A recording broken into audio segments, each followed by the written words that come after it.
2021 Honda Odyssey cabin filter. It's going to be located behind your glove box. Open the glove box.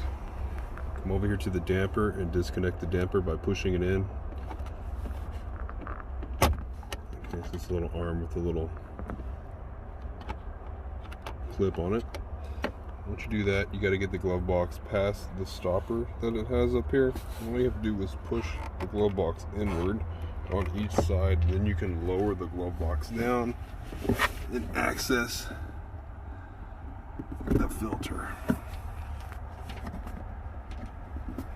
Okay, once you get that down, so the cabin filter is located right in this compartment here.